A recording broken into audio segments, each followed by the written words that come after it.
মাননীয় প্রধানমন্ত্রী জননেত্রী শেখ হাসিনা, ওনাকে কিন্তু আমার মনে সামনে এগিয়ে যাওয়ার যে একটা ইন্সপায়ার্ড থাকে, আসলে আমাদের বাংলাদেশে একজন সেই নারী আছে।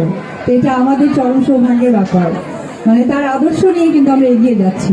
ইউটিউবে ওনার বক্তৃতাগুলো, ওনার কথার ঢং ঢাং ভঙ্গিমা আমি ট্রাই করছি রপ্ত করার জন্য। শার্প একজন মানুষ, আমি আসলে কতটা আমার সমস্ত দিয়ে অভিনয়ের মাধ্যমে কতটা শার্প করতে পারবো।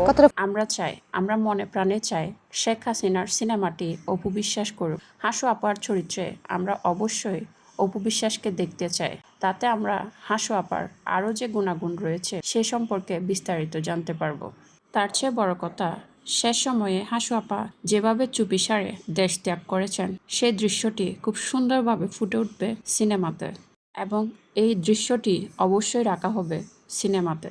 এটা নিয়ে জোর দাবি জানাচ্ছি। আর আমাদের বিশ্বাস হাসু আপার চরিত্র খুব সুন্দর করে একজন নায়িকায় ফুটিয়ে তুলতে পারেন, সেটি হচ্ছেন অপু বিশ্বাস। অপু বিশ্বাস ছাড়া এই চরিত্র আর কেউ বাস্তবায়ন করতে পারবে না। কারণ অপু বিশ্বাসের প্রিয় ব্যক্তিত্ব নাকি হাসু আপা, ওনার আদর্শেই নাকি নিজেকে গড়ে তোলেন অপু বিশ্বাস। তার আদর্শেই হাসু আপাকে আইডল মনে করেন অপু বিশ্বাস। তাই হাসু আপার চরিত্রটি সুন্দরভাবে ফুটিয়ে তুলতে পারবেন একমাত্র অপু বিশ্বাস।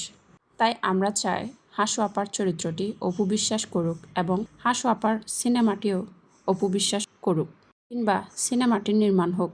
তার চেয়েও বড় কথা হচ্ছে হাসু আপার জীবনের সাথে অপু বিশ্বাসের জীবনের অনেকটাই মিল রয়েছে। হাসু আপার জীবন বৃত্তান্ত নিয়ে কেউ গাটাগাটি করলেই বুঝতে পারবেন অপু বিশ্বাসের সাথে কিন্তু হাসু আপার অনেক মিল রয়েছে বাস্তব জীবনে। তাই হাসু আপার চরিত্রটি একমাত্র অপু বিশ্বাসই করার যোগ্য।